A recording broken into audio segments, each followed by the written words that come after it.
Hey guys, so welcome to the call. This is a call on chasing your dreams and being a dream chaser, and how to go from really having something that you care a lot about, that you want to achieve, and seeing it come to pass.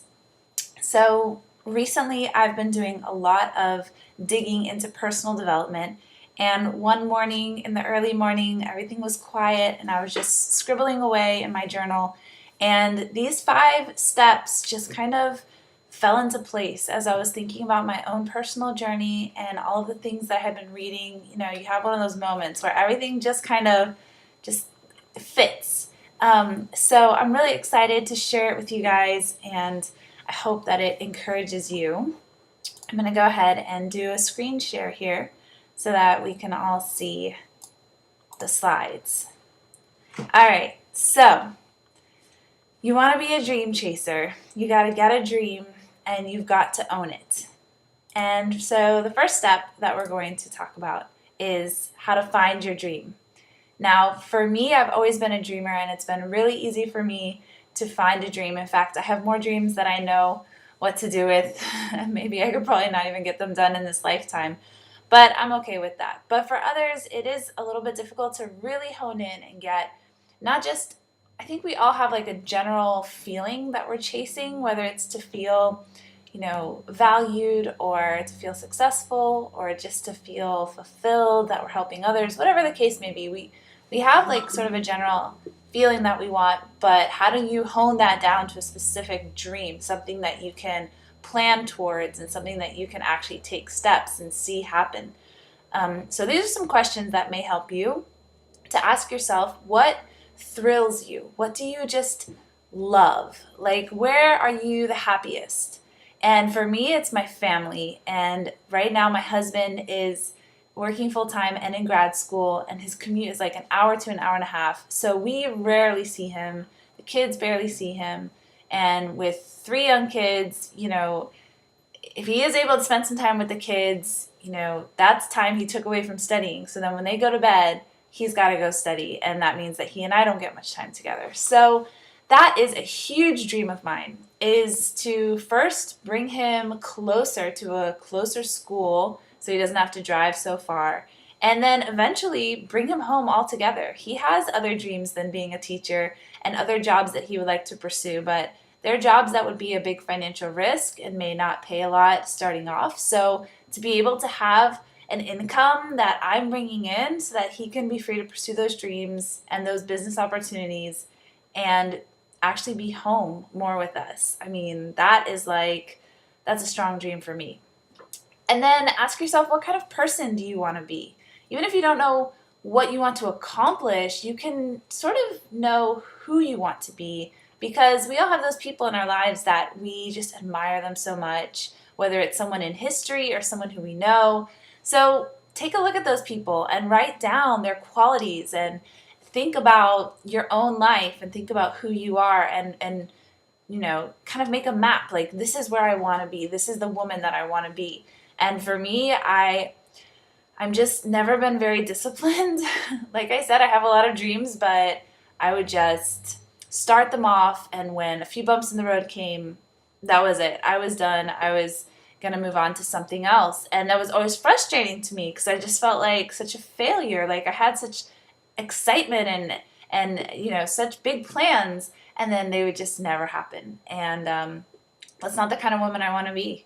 And already with Beachbody, I feel like I am turning into that disciplined woman who sees things through, who doesn't give up, who really just goes after it no matter what. Nothing can knock her down. That's who I want to be.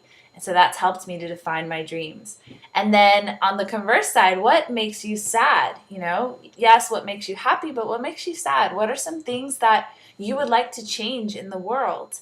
Whether it's obesity or disease that runs in your family, or for me, it's to fund missions and missionaries and people who want to be in the ministry. My dad is a pastor, and I just always grew up with people who were in ministry, and a lot of my friends right now are want to be in ministry full time but don't have the funds. And I have like literally 10 friends who I would love to support, and they're all asking for $100 a month.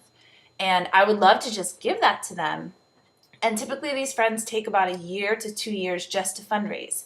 So I kind of got this crazy idea of, what if instead of taking a year or two to just ask hundreds of people to support you and to give their money to you, why not take a year or two to actually be the one giving to others, giving them health, building up a network of people and helping them learn how to earn income and building a team. And with traditional fundraising, you just have to go back in a year or two or after a few years and re-fundraise all over again. But if instead they were able to really build up a business with Beachbody and have all of this income, that they could just go to a church in an inner city that has no funding and say, you know what, I would love to work with you and do good in this community, and you don't have to pay me a thing because I'm set. I have my funding. I've already raised my own funds. I'm self-supporting. So that's a huge dream of mine. That's something that I want to. It makes me sad to see all these amazing people who are just like sitting on their hands waiting for the money to be raised, and I would love to just empower them to be able to go out and do all the things that are in their hearts to do. So find your own dream. Ask some of these questions. Dig a little bit deeper into, what you really want, who you really want to be, and what changes you want to make and see in the world. And even if it's a big dream, don't be afraid of that. Write it down anyways. Even if you don't show anybody, just write it down. So once you have your dream, you have to be willing to get uncomfortable, because let's face it, if you're not achieving your dream right now, it's because you're staying within your own comfort zone boundaries. And so the only way you're going to do something different is to do something different. So be foolish. Be willing to be foolish. And don't be knocked down by people who, just don't get it. Just don't get what you're doing. Because if your dream is truly big enough and you really believe in it and own it, and if you really believe in what a Beachbody coach does, guys, what we do is really incredible. For any of you who have been in that situation where your body feels sick, it feels awful, it feels like you're dragging and lagging and your self-esteem is just down because you're just not healthy. And then you encounter Beachbody, you get the Shakeology, you get the programs, and all of a sudden, bam, like your life is back. Your emotions are more stable. Like what we do is pretty amazing. And so own that. And if people are calling you foolish, be willing to be foolish for the sake of your dream and for the sake of what you do and the people that you're able to help. And then you have to just punch fear in the face. You just have to say, you know what? I don't want to do this. This is uncomfortable. I'm really afraid of what is going to happen, but I'm just going to punch fear in the face. I'm just going to go for it. I'm going to take the leap. I'm going to do what I need to do. And just don't let that fear hold you back. It's not even truly based in reality a lot of the time. I find that my fear is based in things that really aren't true. I just kind of make them up in my mind. So let's be fearless. Let's be women that we're proud to be who we are, and we're not afraid of what people think. So then also we need to conquer our feelings. And we just had an amazing bombshell call about conquering your feelings and not letting your feelings dictate your actions, but going for it and doing the actions. And more often than not, your emotions and your feelings will follow. But we have to lead with our determination, and we have to lead with the dedication that we have to what we're doing, not our emotions. And we got to eat those frogs. I just finished reading a book called Eat That Frog, and it's about really being productive. And it's not just about how many things you can get done in your to-do list, but it's about identifying which things in your to-do list are of the most value to you personally and to your business and to whatever you're wanting to accomplish. And just putting a little star by those things. It might just be 2 or 3 things out of a list of 20 that hold the most value for you. And you have to just do those first. Get them out of the way, because more often than not, those are the things that you are uncomfortable doing or that you just don't like to do. And those are the things that you need to just get them out of the way. Do them first thing in the morning. If it's inviting, wake up before your mind even thinks about what people are going to think of you. Reach out, ask someone how they're doing, see if someone needs some help with their fitness. Just get it out of the way. Do the things that are really going to move your business forward, even if they're uncomfortable. That's going to be a game changer. So step 3 is we have to never stop growing. Things are going to happen, and people are going to disappoint us, and situations are going to be out of our control. But the only thing we can control is ourselves. And so if you're only controlling of yourself, if you're only really, I hate to sound cynical, but you're the only one you can rely on also. And yes, we need each other, but you have to invest in yourself. You have to pour into your own character, because if you have big dreams, that's great, but you're not big enough for your dreams yet. I'm not big enough for my dreams yet. They scare me because I know that I'm not where I need to be to accomplish those dreams. But that's okay, because the one thing I can control is my growth. So if I can control my own growth, if I can invest in myself, then I can grow into those dreams. Those dreams, yes, they scare me, but they don't have to scare me, because I'll grow into them. It might take some time. It might take being uncomfortable. It might take some work. But I can control myself, and I can control my growth. So I'm taking back. I'm not letting other people hold the power. I'm taking back the power of my own life. Though a few ways that you can grow yourself is through books. We've got a huge list of books in the files section of Team BTFP Facebook page. You could pretty much just close your eyes and point to one, and that would be a great one. They're all amazing. Definitely The Compound Effect is like a classic, and really I'm loving anything by John Maxwell. And then also mentors, really don't be timid about reaching up to your upline and reaching out to others in the team who may be a couple steps ahead of you, because don't just sit around and wait for the people above you to reach down to you. Take the initiative. I can assure you that they would love to help you, but you need to take control of your own growth. You need to take responsibility for yourself. So feel free to reach up to them and take advantage of them, because books are great, but having a mentor who you can lay out a specific situation to them, a specific problem that you're having, and get their feedback in real time, that is just going to be invaluable to you and really help you to grow. Also, podcasts are great. I'm a big fan of podcasts, especially if you're busy. You can listen to them on your commute, on the road. I'll even listen to them while I'm doing the dishes or making dinner. The kids are running around. You can kind of like squeeze podcasts and audiobooks in wherever. I'm really loving Build Your Tribe by Chalene Johnson, but there's a ton of great ones out there. And then seminars, like going to Summit or going to Super Saturdays or going to, there's a bunch of other, I can't think of them right now, but there's a bunch of other really great like motivational speakers and business leaders who run seminars. And yes, they're pricey. Yes, it's an investment of your time, but I truly believe that it's not a waste to invest in yourself, and taking this time away to do at least once a year a seminar or a retreat where you're getting away and you're investing in yourself. It's powerful activity to do. So here's a quote from a book by John Maxwell called The 15 Invaluable Laws for Growth, and it says, "When average people ask themselves, 'Can I do this?' they base it on circumstances they see. An abundant thinker asks different questions. An abundant thinker asks, 'How can I?' This simple twist of semantics changes everything.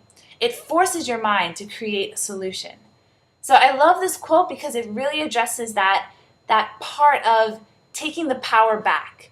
Yes, circumstances happen. Things are out of your control. You can't control what other people do, but you can force your mind to come up with other solutions.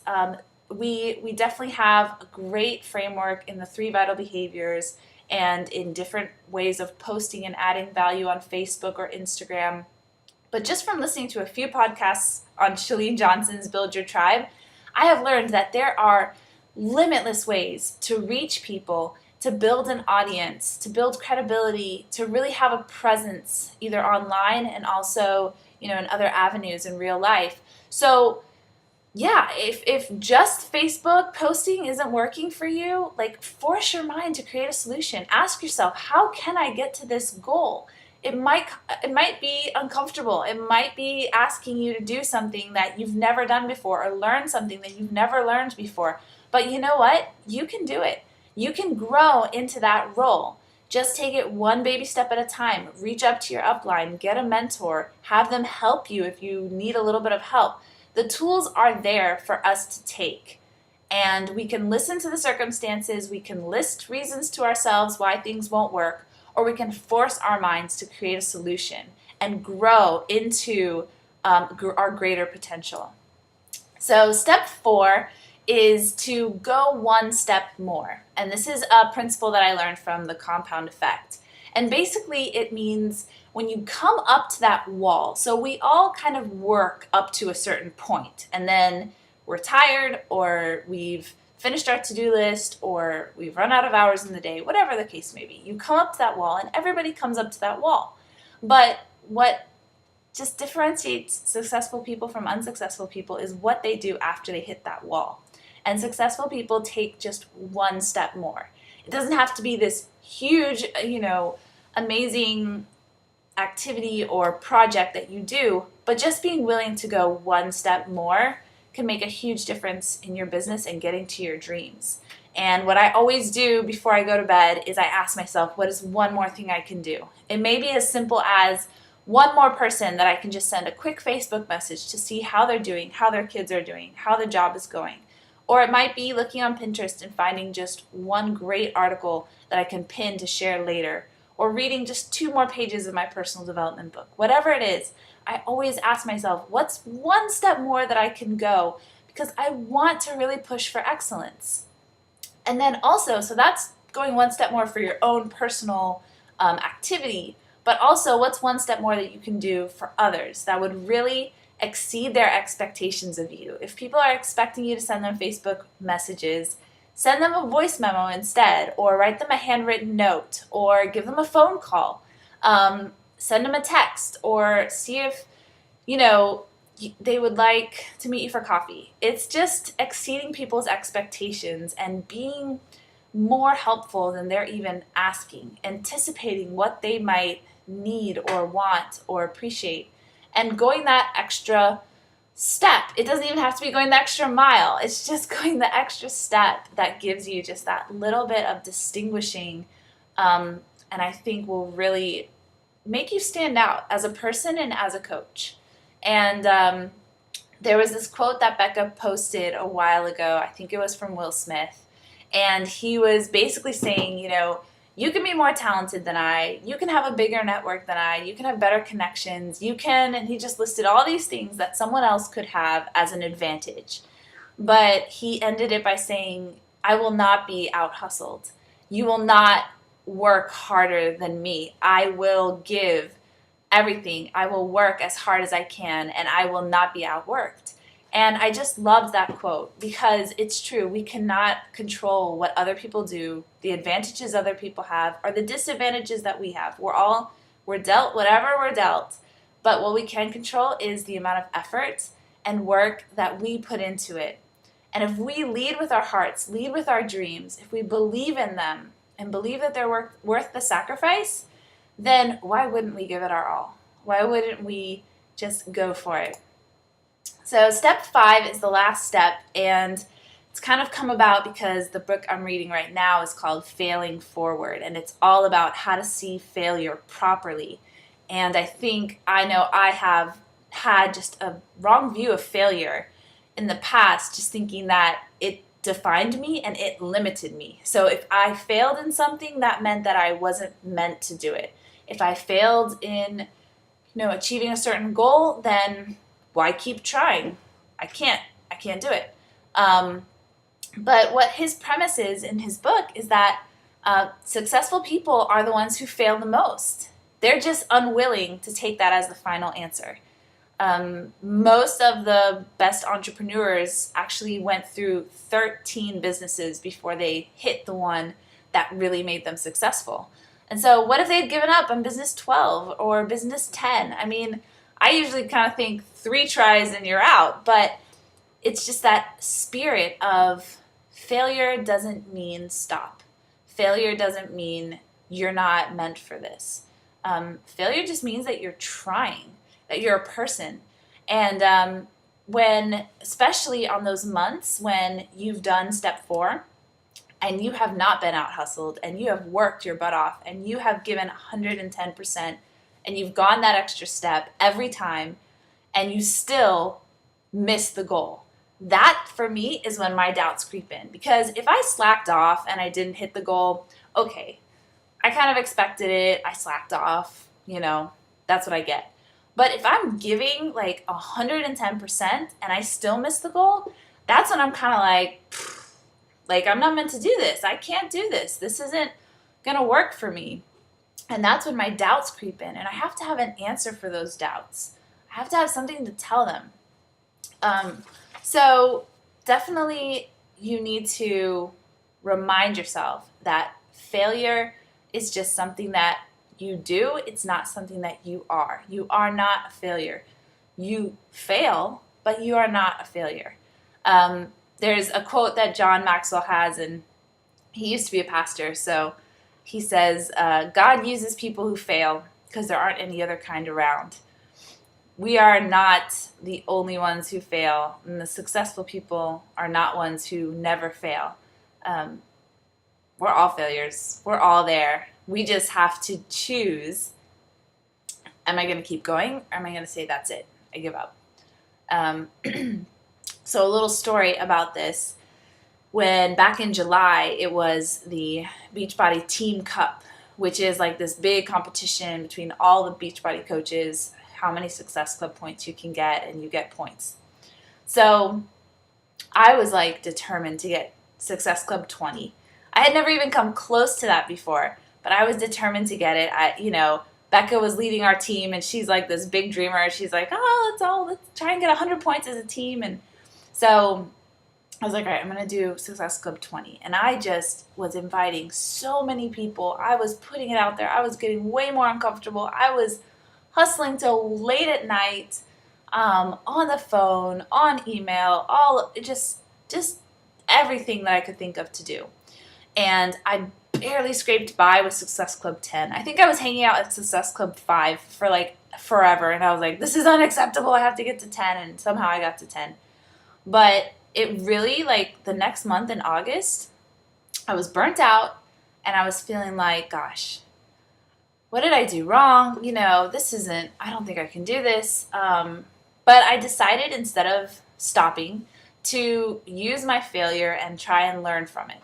So I only got Success Club 5 in August, but I just started looking at what I had done in July that maybe didn't work.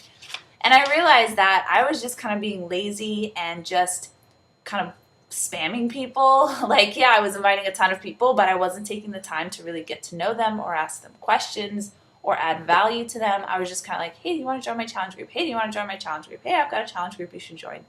And so I realized, okay, Vanessa, that's not effective. That's not working. And then also a lot of the posts that I was posting were kind of like addressing the money argument. And like I was saying things like, if your car needed to be repaired, you'd spend $160 on it, and why not your body? And like I look back at that post and I'm just like, oh my gosh, did I really post that? Because I realized that it's not that people don't have the money or don't agree that, I should take care of my body, but you have to build value in the products. Don't just attack people about the money. That still isn't making them want your product. You have to create desire in them so that they're like, I want the 21-day fix so stinking bad, and they find a way to get it. So I shifted my focus to building value in the products, and I shifted the way I talk to people, really taking the time to ask them how they were doing, to get to know them, to add value to their lives. And in September, I hit Success Club 14. And in October, I hit Success Club 22. And so I really feel like my failures helped me to adjust and then to see success. So that brings me to the final slide, which is just kind of a summary of what I think it takes to hit your dreams. Is you have to keep going and you have to keep growing. And the reason why I didn't just put keep going is because if you keep going but just are still doing the same old things that you've always done, you're not necessarily going to get to your dreams. But if you keep going and you keep improving yourself, investing yourself, learning from your failures, you continue to stretch outside of your comfort zone and you're growing, you will absolutely get to your dreams. You have to be persistent and you have to be growing and improving yourself, and you'll get there. Don't let success or failure just fall wasted. Let every experience, good or bad, make you better, and you will absolutely reach your goals. There is no question in my mind that you won't get there. So I hope that this was encouraging and inspiring to you. I am just so thrilled by the potential that I see in our team, and I am honored to be a part